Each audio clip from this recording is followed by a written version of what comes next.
Et ce matin, je voudrais que nous lisons dans Matthieu 14, le verset 22 à 33. C'est un texte que nous avons l'habitude de lire, que nous maîtrisons, que nous pouvons même raconter oralement sans lire. Oui. Tout de suite, après Jésus conduit ses disciples à monter dans la barque. Il veut qu'ils passent avant lui de l'autre côté du lac. Pendant ce temps, il veut faire partir les foules. Jésus les renvoie donc, puis il monte dans la montagne pour prier. Quand la nuit arrive, Jésus est là, seul. La barque est déjà assez loin de la terre. Le vent souffle contre la barque et les vagues viennent la frapper. Vers la fin de la nuit, Jésus vient vers ses disciples en marchant sur l'eau. Quand les disciples le voient marcher sur l'eau, ils sont effrayés. Ils disent, c'est un fantôme. Ils se mettent à crier parce qu'ils ont peur. Mais Jésus leur parle tout de suite en disant, rassurez-vous, c'est moi, n'ayez pas peur. Alors Pierre lui dit, Seigneur, si c'est bien toi, donne-moi l'ordre de venir vers toi sur l'eau. Jésus lui dit, viens. Pierre sort de la barque, il se met à marcher sur l'eau pour aller vers Jésus. Mais en voyant qu'il y a du vent, il a peur. Il commence à s'enfoncer dans l'eau. Alors il crie, Seigneur, sauve-moi.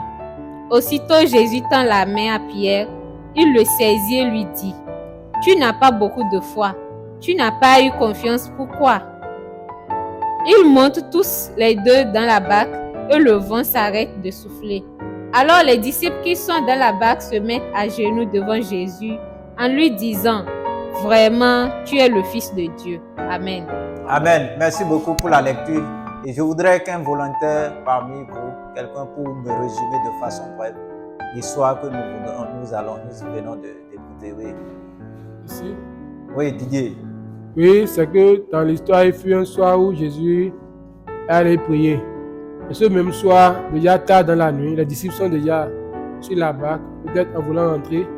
Et Jésus les a rejoints, ceux-ci non dans une barque, mais en marchant sur l'eau. Donc, puisqu'il y avait des vagues, ou bien le vent qui perturbait, et aussi voyant Jésus venant, marchant tranquille dans cette atmosphère, les disciples ont eu peur et se disent que là, c'est un fantôme. Alors Jésus les rassura pour leur dire que ce n'est pas un fantôme, mais plutôt lui, Jésus. Et Simon-Pierre dira, si c'est toi, Jésus, ordonne que je vienne vers toi. Jésus leur a dit, maintenant viens. Et lui-même, marchant sur l'eau, en allant vers Jésus, et remarquant encore, ou bien en observant encore la tempête et autres là, il eut peur, il a commencé par s'enfoncer, il cria à Jésus, Jésus le sauva. Merci beaucoup. Je pense qu'il a résumé l'histoire, et l'histoire n'est pas une nouvelle histoire, c'est une histoire que nous maîtrisons tous. Et j'ai intitulé comme thème, garde les yeux fixés sur Jésus et fais-lui une confiance totale. Et le premier point que je vais aborder, c'est que il faut avoir d'abord le courage de s'avancer vers Jésus. Le deuxième point, notre foi n'est pas aveugle. Maintenant, le troisième point, les causes de la chute de notre foi, de notre foi. Quelles sont les causes? Les conséquences de ceci et maintenant, quelles sont les solutions? Et là où nous venons de lire, comme il vient de le dire, si nous retournons un peu en arrière, nous allons voir que Jésus a déjà fait un miracle en nourrissant plus de 5000 personnes. Avant qu'il ne renvoie la foule, il disait à ses disciples d'aller de l'autre bord de la mer. Et lui-même est parti prier, comme il l'a dit. J'ai dit que fais confiance totale. Il faut fixer tes yeux vers Jésus et fais-lui une confiance totale. C'est mon thème. Quand je dis fixe tes yeux vers lui et fais-lui confiance, c'est-à-dire tu mets le premier point, le pied là, et tu mets les deux pieds ensemble. Vous me comprenez? C'est-à-dire, ce n'est pas que le pied droit est ici, le pied gauche est ici.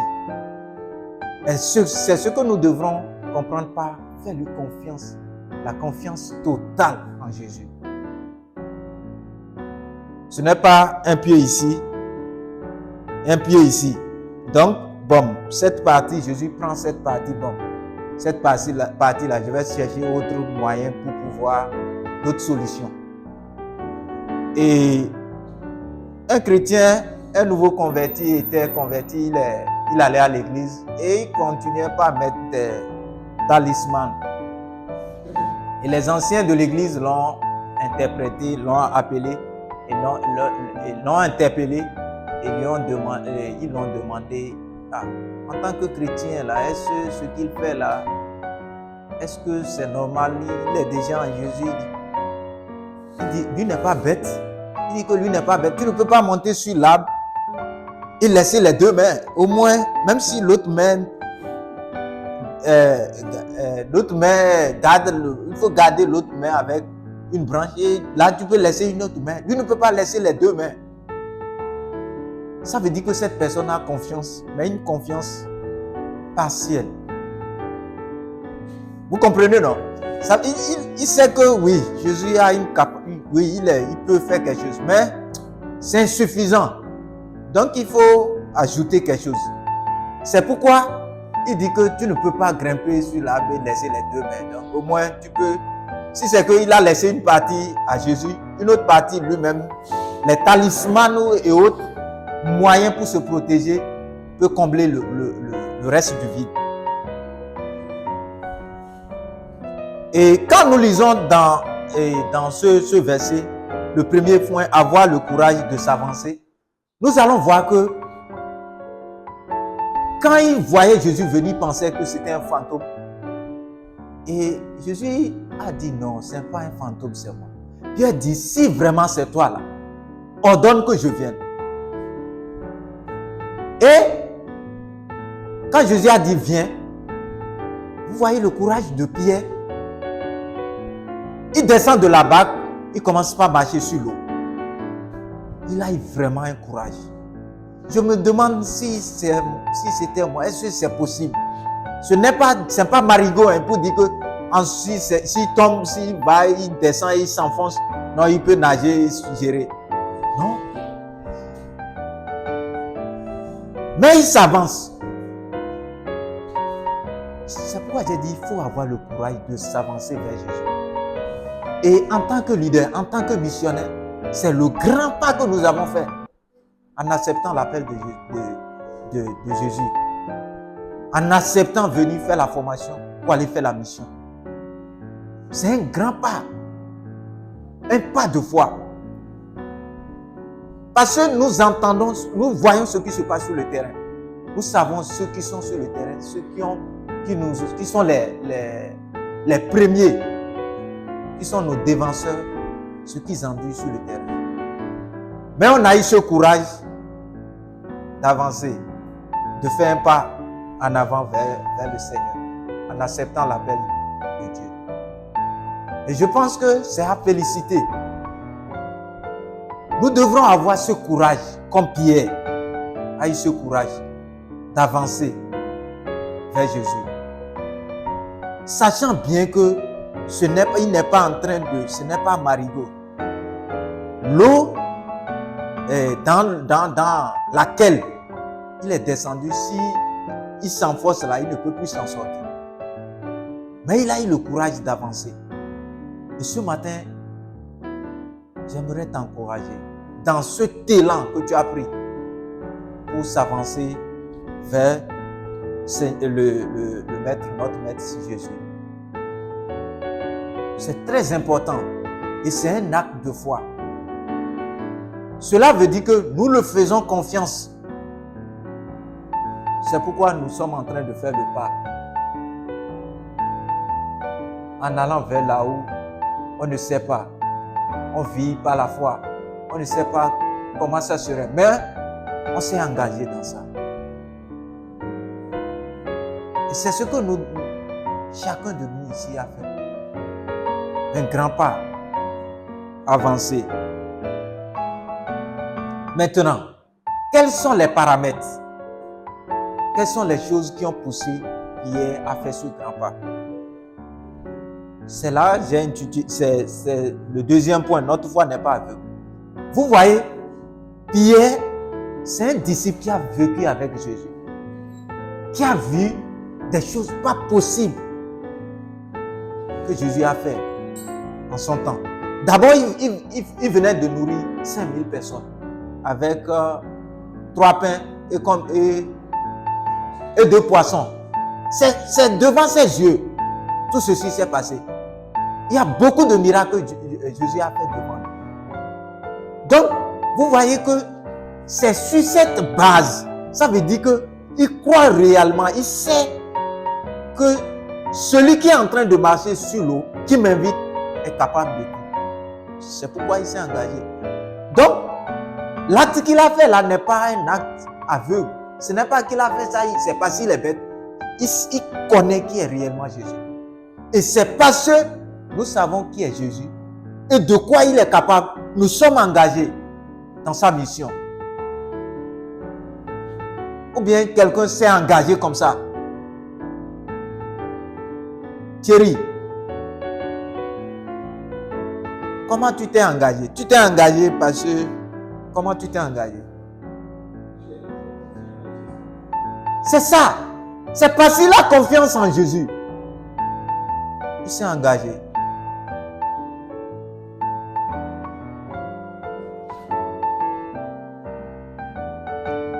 Et si nous devrons, chacun de nous, donner la parole à chacun ici, pour partager les expériences qu'il a eues avec Jésus, je pense que nous n'allons pas finir le culte.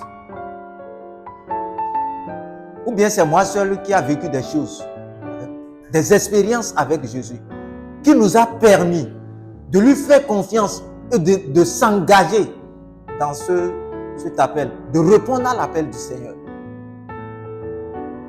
David, est-ce que tu as eu des expériences avec le Seigneur? Comment tu le trouves? Est-ce qu'il est digne de confiance? Il est digne de confiance. Donc, notre foi, ce n'est pas aveugle.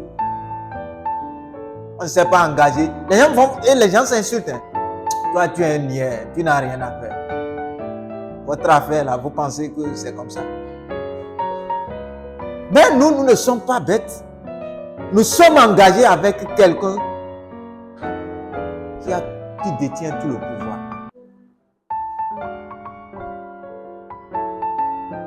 Et qui est capable de tout. Même les ambitions que nous avons. Les gens sont ambitieux. Les gens ont des objectifs à atteindre. Et c'est pourquoi la majorité des gens ne veulent pas s'engager avec Dieu, avec le Seigneur. Il se dit que dans cette affaire-là, si tu es avec lui, tu ne peux, c'est compliqué. Hein? Ça veut dire que tes ambitions-là, tu ne pourras pas atteindre tes objectifs. Mais c'est très fort avec le Seigneur. Parce que c'est lui. Il est le Tout-Puissant. Et ce sont ces expériences que nous avons eues avec lui qui nous permettent de lui faire confiance et de s'engager. Donc, notre foi n'est pas aveugle. L'appel auquel nous avons répondu, ce n'est pas bête.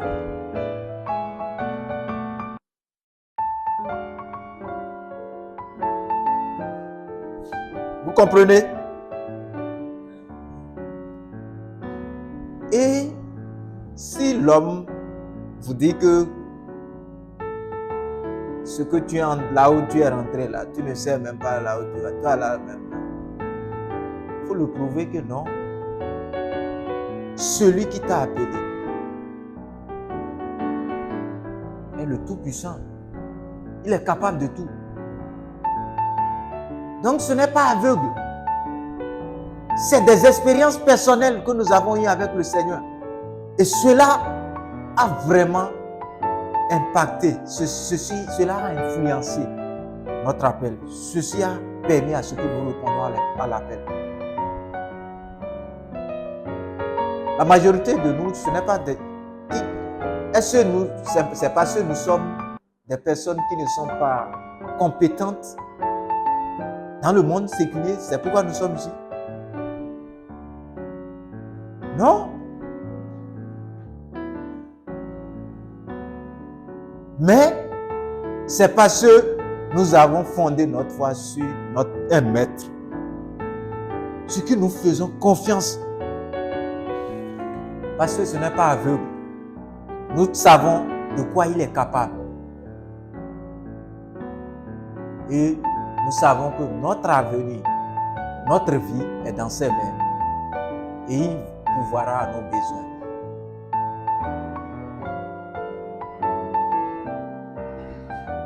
Vous comprenez?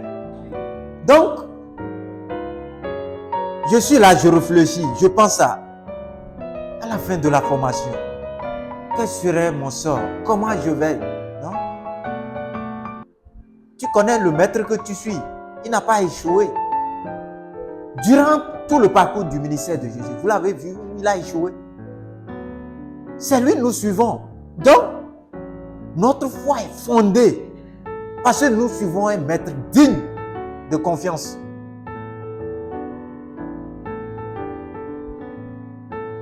Et cela, nous devrons rester inébranlables, quelle que soit la situation.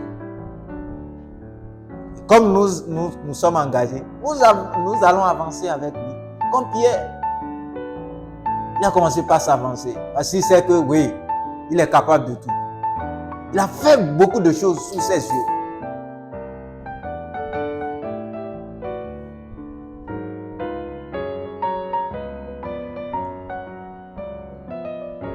Si nous répondons à l'appel, et notre foi est fondée, parce que nous savons que celui qui nous a appelés, celui qui dit viens, est digne de confiance.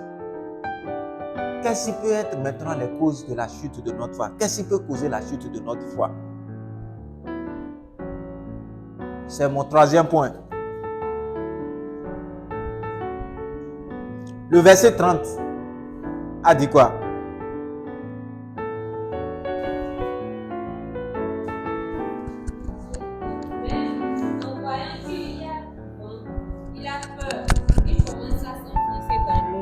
Alors il crie, Seigneur, sauve-moi. Vous voyez? Pierre qui avait cette foi aveugle. Aveuglement, il s'engage dans l'eau. Il commence par marcher à la rencontre du maître. Arrivé à un moment donné, ses pensées, ses idées sont parties vers le vent qui est en train de souffler, qui devient une menace pour lui. Donc, c'est-à-dire, il voit un vent qui le chicote de l'autre côté, ça chicote comme ça. Ce qui a fait que la foi qu'il avait là, il commence par douter. À cause de quoi? À cause des menaces du vent. Et vous allez voir que c'est ce qui a fait que il a commencé par s'enfoncer. Qu'est-ce qui peut de nos jours, dans notre appel que nous avons accepté, faire chuter notre foi? Ce sont les épreuves. Les épreuves que nous traversons en étant peut-être en formation. Il y a beaucoup de défis. Les difficultés liées, les épreuves liées à notre formation. Les difficultés liées aux menaces de la famille, ou je ne sais de quoi. De beaucoup de choses. Il y a beaucoup de paramètres. Ceci devient des menaces pour nous, qui commencent par secouer notre foi.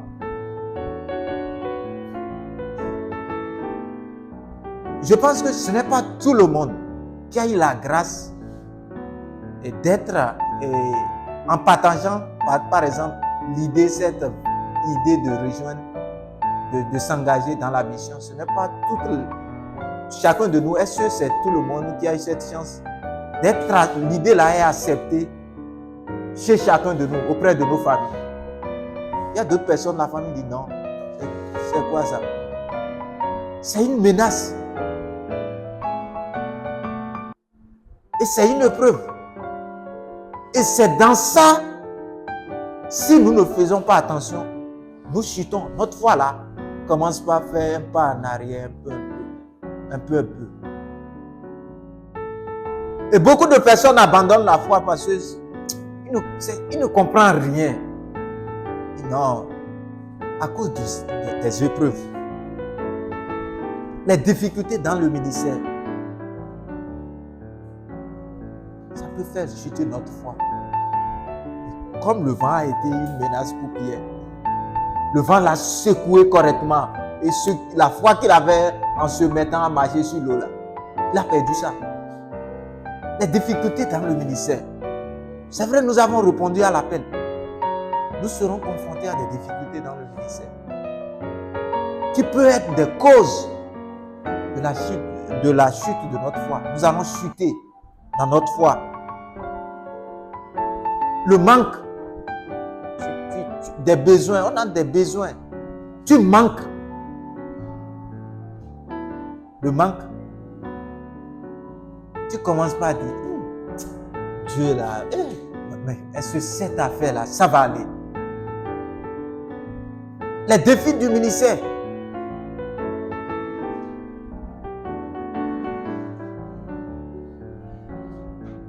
Vous voyez? Et c'est là le diable guette ces occasions. Là où il y a un peu, ça secoue un peu, il cherche une porte. Et quand ça arrive comme ça, il essaie, il voit que tu en es, il dit, tu vois, non? Tu vois que l'affaire là, c'est compliqué. Tu commences par te poser des questions. Ceci, ce sont les raisons qui peuvent faire chuter notre foi. Si notre foi est chutée, si nous chutons, notre foi que nous avons au premier abord, comme Pierre, en s'engageant à marcher sur l'eau,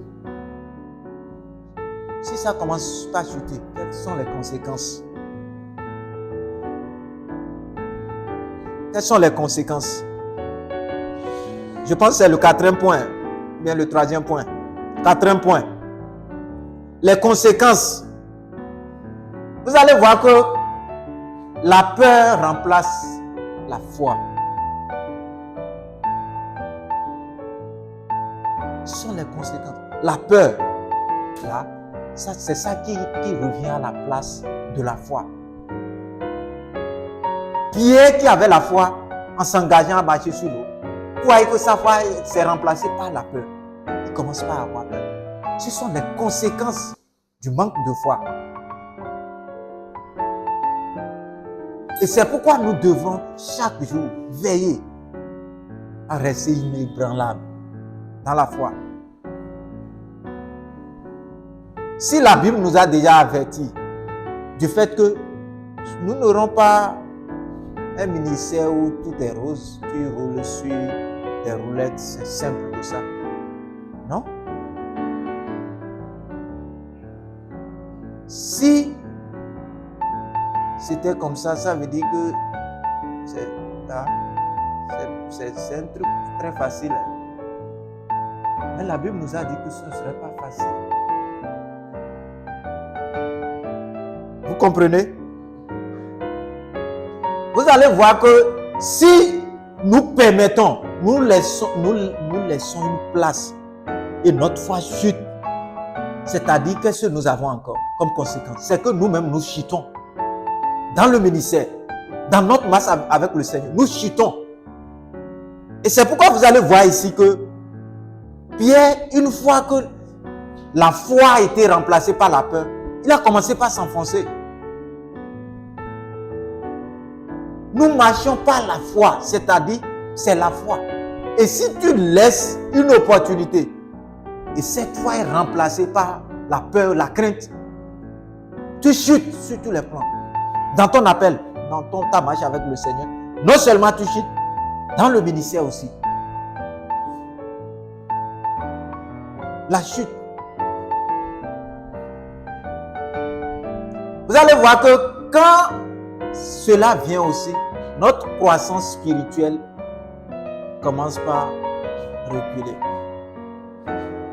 Vous comprenez? Au lieu lieu d'avancer, parce que ceux qui n'avancent pas reculent. Si tu n'avances pas, tu sais que tu recules.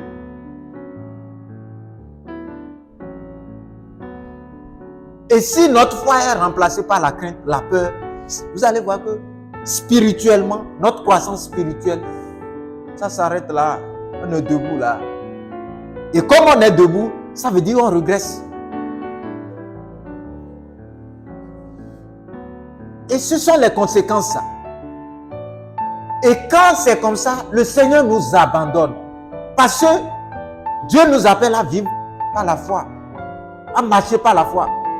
Si nous laissons, lui aussi il nous laisse. C'est pourquoi vous allez voir, la puissance qui maintenait normalement, qui maintenait Pierre, ça l'a lâché. Nous allons lire une histoire dans l'Ancien Testament. 2 Rois 1, 1 à 17. 2 Rois. 2 Rois 1, 1 à 17. 2 Rois 1, 1 à 17. Oui. Moab se révolta contre Israël après la mort d'Akab. Or, Achazia tomba par le treillis de sa chambre haute à Samarie, Oui. et il en fut malade. Oui. Il fit partie des messagers et leur dit: Allez, consultez Baal Zéboub, Dieu écran, pour savoir si je guérirai de cette maladie. Mais l'ange de l'Éternel dit à Élie, le Tisbite: Lève-toi, monte à la rencontre des messagers du roi de Samarie et dis-leur: Est-ce que parce qu'il n'y a point de Dieu en Israël que vous allez consulter Baal Zéboul, Dieu des camps? C'est pourquoi, ainsi parle l'Éternel, tu ne descendras pas du lit sur lequel tu es monté, car tu mourras. Oui. Et Élie s'en alla. Les messagers retournèrent auprès d'Achazia et leur dit: Pourquoi revenez-vous? Il lui répondit: Un homme est monté à notre rencontre et nous a dit: Allez, retournez vers le roi qui vous a envoyé et Oui. dites-lui: Ainsi parle l'Éternel, est-ce qu'il n'y a point de Dieu en Israël que tu envoies consulter Baal Zéboul, Dieu des camps? C'est pourquoi tu ne descendras pas du lit sur lequel tu es monté, car tu mourras. Verset 7. Achazia leur dit: Quel air avait l'homme qui est monté à votre rencontre et qui vous a dit ces paroles? Il lui répondit: C'était un homme vêtu de poils et ayant une ceinture de cuir autour des reins. Et Achazia dit: C'est Élie le Tishbite. Merci beaucoup. Je ne sais pas si vous avez compris l'histoire de ce qu'on vient de lire. Est-ce que vous avez compris? Il s'agit de quoi? Apôtre.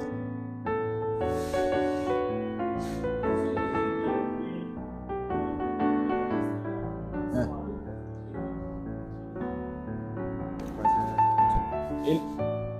Élie, le Tishbite, qui parlait de la part de Dieu pour renvoyer ceux-là qui sont venus consulter le Dieu voilà, le Dieu de Baal. Et il les a avertis que si ils n'obéissent pas, qu'il va mourir à cause du fait qu'il est venu consulter le Dieu de Baal. Merci. Quelqu'un a compris ça autrement? Oui, Amon. Oui, On voit Cassius qui était malade. oui, Et puisqu'il est malade, il veut savoir s'il serait guéri. oui. Et du coup, il a demandé à ses serviteurs d'aller consulter les dieux Baal. Oui. Et pendant qu'ils allaient, Dieu a parlé par le prophète et qui est parti à la rencontre de ses serviteurs et les a dit: Est-ce qu'il n'y a pas un Dieu à Israël et vous êtes partis consulter les dieux? Vous voulez aller consulter les dieux Baal? Et c'est là qu'il les a dit de retourner et de reprendre ses propos à leur roi, Cassius. Et c'est comme ça qu'ils sont retournés et ils ont dit ainsi. Merci beaucoup. Tu voulais comprendre? Non, c'est bon. Et le roi Akazia, là, dont on parle là, il est tombé de son étage, comme ceci. Il a quitté le haut, là, il est tombé. C'est un roi israélite. Ils ont un Dieu. Et comme il est tombé, il est en difficulté, il envoie ses serviteurs d'aller consulter pour voir si lui va mourir, ou bien lui va vivre. Ça veut dire quoi? Il ne fait plus... Du moment où la situation est arrivée, il a mis Dieu de côté. Il pense que s'il va là-bas et consulte, ce serait mieux. Vous comprenez? Parce qu'il est tombé, il s'est blessé gravement. Et quand ses serviteurs allaient, c'est là que Dieu a envoyé Élie pour dire, dis-leur, s'il n'y a pas de Dieu en Israël, c'est pourquoi il vous envoie pour aller consulter. Allez lui dire qu'il va mourir. Comme il ne fait plus confiance en Dieu, il n'a pas confiance en Dieu, et il veut consulter les dieux de Baal et autres, il va mourir, il ne va plus vivre. Le manque de foi en Dieu, Dieu va nous abandonner si nous ne nous faisons pas confiance. Il est un roi d'Israël. Ils ont un Dieu en Israël. À cause de la situation, il préfère aller là-bas. Et c'est pourquoi Dieu a dit qu'il va mourir. Comme il ne fait plus confiance, il n'a plus foi en leur Dieu, le vrai Dieu d'Israël. Et il pense que c'est là-bas qu'il va trouver des solutions. Dieu envoie Élie pour dire, tu vas mourir du fait que tu n'as pas confiance en moi. Et c'est pourquoi je dis que dans notre manque, si nous ne faisons pas confiance en Dieu, dans notre marche avec le Seigneur, dans le ministère, il se retire, il nous laisse. Parce que Dieu nous appelle à vivre par la foi. Ce n'est pas par ce que nous traversons. Nous vivons par la foi. Les menaces viennent. Nous avons les yeux fixés sur lui. Et nous continuons notre marche. Et c'est ce que ici le roi devrait faire.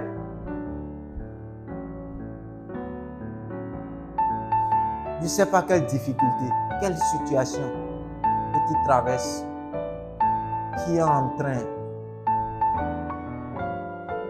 de diminuer ta foi, qui est en train de couper un peu dans la foi que tu avais, dans ta foi initiale que tu avais.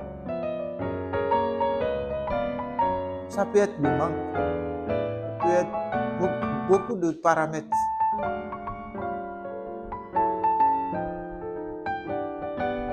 Ça peut être une maladie, comme le roi ici, parce qu'il est tombé de l'étage juste en bas. Ça veut dire qu'il s'est fracassé, il est cassé partout.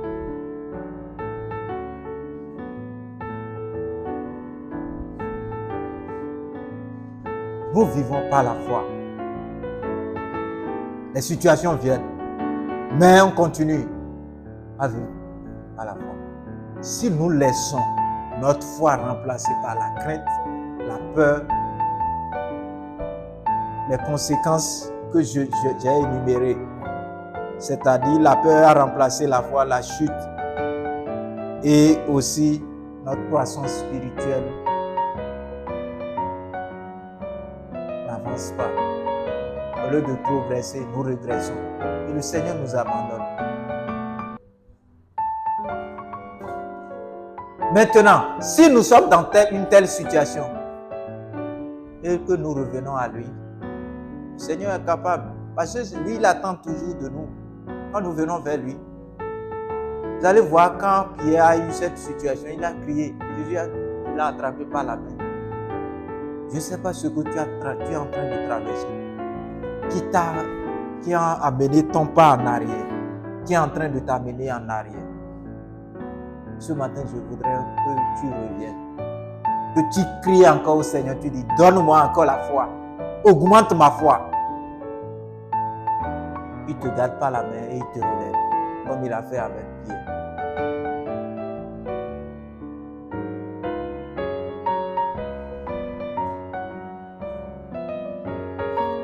Quelles sont les solutions? Quelles solutions Quelles sont les solutions? Gardez les yeux fixés sur Jésus. Nous traversons des situations. Nous sommes confrontés à des difficultés. Tu es comme ça. Fixé sur une seule personne. C'est la première solution, ça. Nous ne devons pas avoir des regards comme ça. Tu fixes. Tu sais que c'est lui. C'est lui qui m'a appelé. C'est le Tout-Puissant. Tu fixes tout ton regard sur lui. Tu mets toute ta confiance sur lui.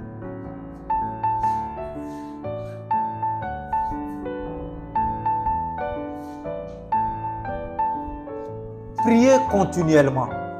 Vous savez, la prière renforce la foi. Quand nous prions. Nous devons avoir une vie de prière. Ça renforce la foi. Nous devons prier continuellement. Chaque jour, demandez au Seigneur, donne-moi encore, d'avoir encore un peu de foi. Augmente ma foi. Chaque jour, augmente ma foi. Parce que sans ça, nous allons échouer dans notre marche avec le Seigneur, dans notre appel. Parce que le Seigneur nous appelle à vivre par la foi.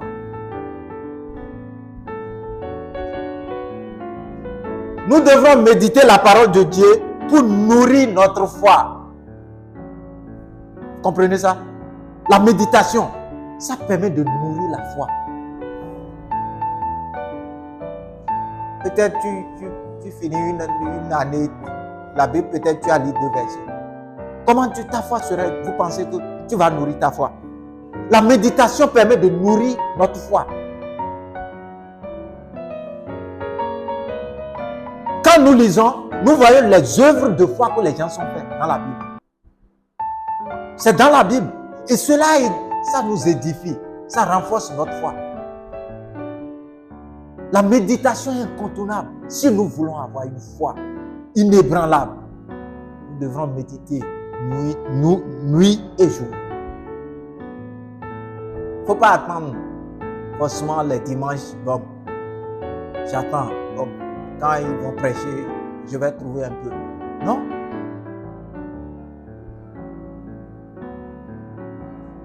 Nous devrons méditer. Quand nous méditons, nous voyons les œuvres de foi que les gens ont posées dans la Bible. Dans la Bible. Dans la Bible. Le père de la foi, Abraham. Voyez, c'est en lisant, on découvre. Et ça permet de... vous voyez, quand tu lis ça, tu découvres. Et tu vois comment l'autre a vécu par la foi. Ça permet de rehausser ton niveau de foi.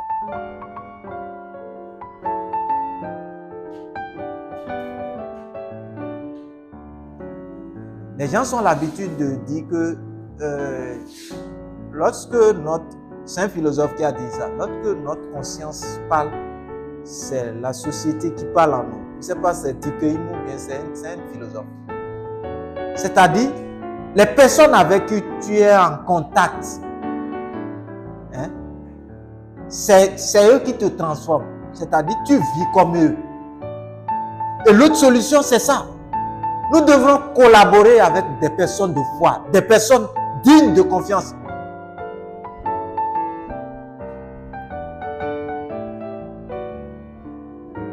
Des gens qui ont posé des actes de foi, pas possible.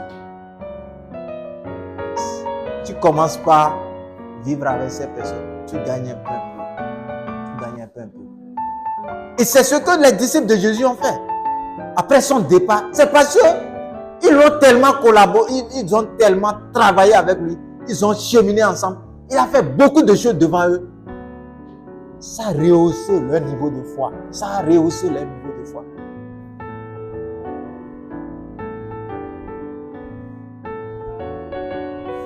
Si nous ne prions pas, nous ne méditons pas la parole de Dieu, et nous ne fréquentons pas des personnes de foi, notre foi va régresser parce que ce serait stable. Et ce qui est stable, moi je dis toujours, si c'est stable, ça veut dire que ça recule.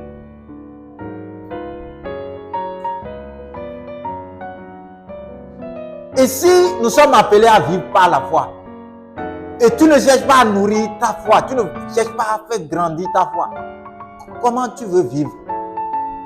Et surtout que nous sommes appelés à exercer un ministère de leadership. C'est des actes de foi, c'est la foi.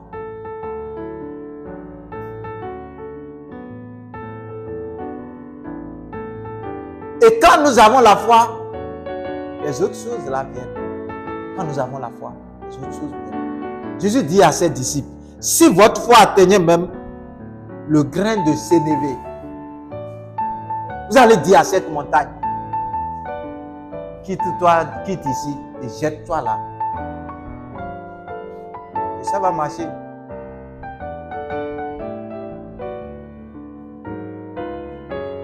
Et vous allez voir que même les apôtres de l'ère de l'Église, c'est des gens qui ont vécu par la foi. Ils ont exercé le ministère par la foi.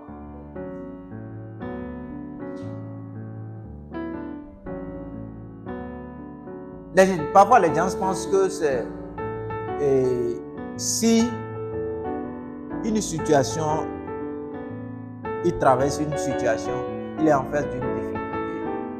Pour résoudre ça, pour que Dieu réponde, il faut crier fort.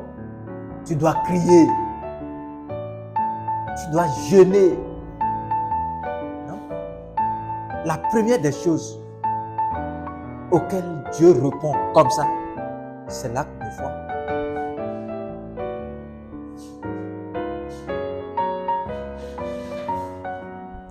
Nous devrons nous réveiller dans la foi, marcher dans la foi, avancer et fixer les yeux sur Jésus. Tu te réveilles dans la foi, tu marches dans la foi, tu fais tout dans la foi. Parce qu'au premier abord, j'ai déjà dit, c'est parce que nous le connaissons. Nous savons qu'il est capable de tout.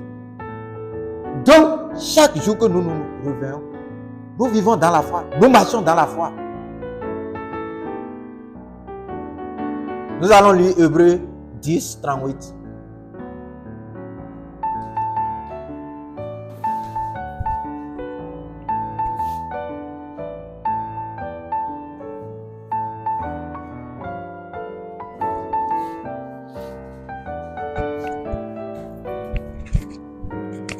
Hébreux 10, 38.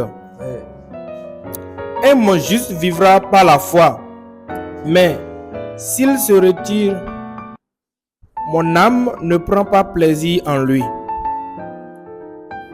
Vous comprenez? Et mon juste vivra par la foi. Nous devrons vivre par la foi.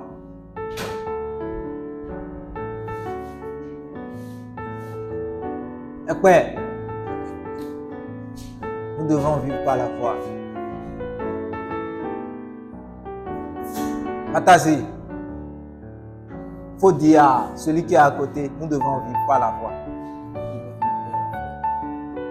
Nous devons vivre par la foi.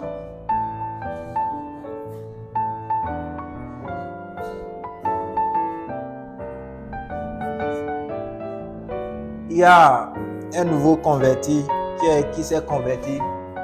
Et l'année qu'il est venu à la foi, la même année, il y a eu une sécheresse. Et vraiment, il avait cultivé et tout ce qu'il a fait, c'était catastrophe. Et il ne va pas à l'église. Il commence par manquer culte, il ne va plus à l'église. On s'approche de lui pour dire, qu'est-ce qu'il ne va pas? Il dit, c'est pas possible. Que lui, cette année, lui, il a cru. Au moins si cette année, ça donnait comme lui peut. Maintenant, lui, c'est comme s'il est venu, c'est une malédiction. C'est parce que lui, il est venu à la foi que ça là est arrivé. C'est pourquoi lui, il est découragé. Non? Philippe, c'est comme ça, ça te décourage. Qu'est-ce qui te décourage actuellement? Ou bien, actuellement, peut-être, tu n'as pas de fiancé. Ça tu commences pas à te décourager, c'est ça? Hein? C'est une longue histoire.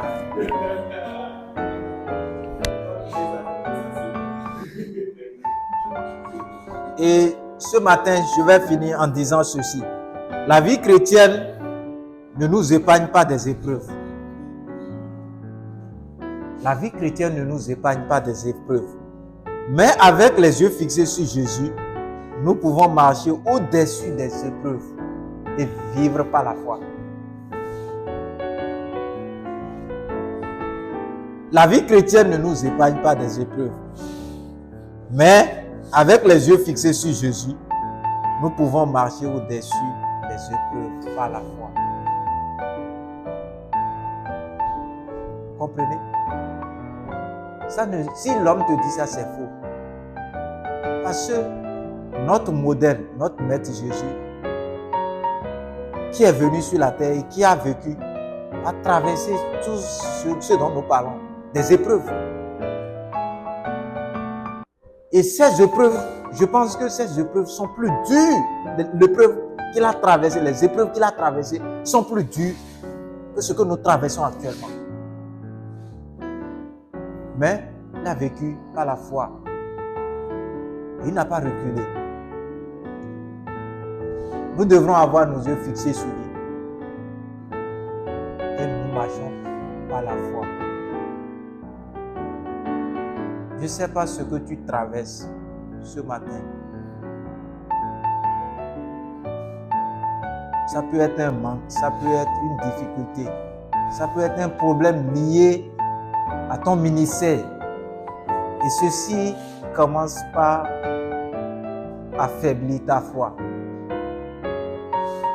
Je voudrais ce matin que tu pries et tu dis au Seigneur, viens à mon secours, renforce ma foi. Prie. Dis merci au Seigneur pour ce temps qu'il a permis pour que tu écoutes cette parole.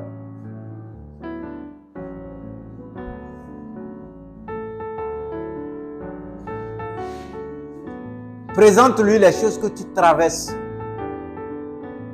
qui est en train de faire chuter ta foi. Demande au Seigneur de venir te renforcer.